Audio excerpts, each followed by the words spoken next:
Hi, this is Brian Lazar with the Colorado Avalanche Information Center here with your weekly Avalanche Outlook. And I'll start by kind of showing our current status of danger, which is a lot of areas of low danger, especially in the southern mountains and on the Grand Mesa, which means generally safe avalanche conditions.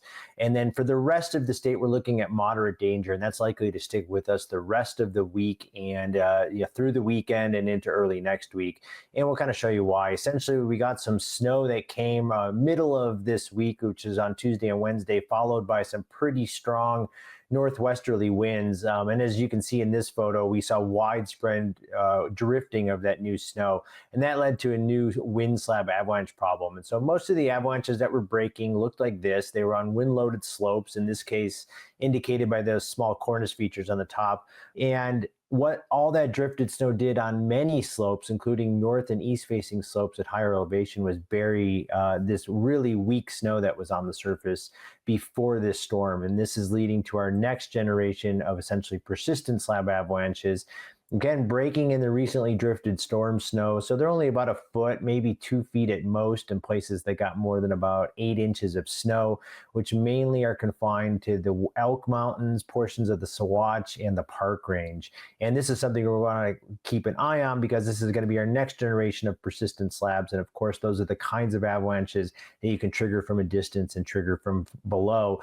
And of note is we had a lot of avalanches that ran during the Thanksgiving cycle that exposed a lot of old bed surfaces, like in here.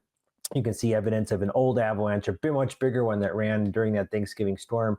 You can see the old bed surface here was loaded from the midweek storm and avalanche yet again. So those bed surfaces are no longer, kind of safe go-to terrain options, particularly in those places that picked up more than about 8 inches of snow during the middle of the week.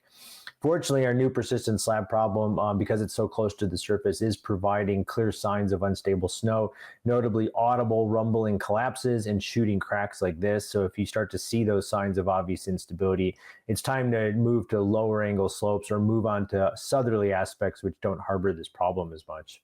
And so essentially what we're going to do then as we move into the weekend, we get a little bit of a storm Friday and Saturday, and then another pulse comes through on Sunday and Monday. And this is not a lot of snow, as you can see here. We get a little bit more next week, but these little dribs and drabs of snow can add up over time, and we can expect all the snow that comes in to continue to drift. So this will fuel new wind slab problems and exacerbate the developing persistent slab problem. And so these are going to be our two avalanche problems as we move through the weekend and into next week. And that just incremental little bits of dribs and drabs of snow is going to keep it hard for us to get out of moderate danger, for the next week or so.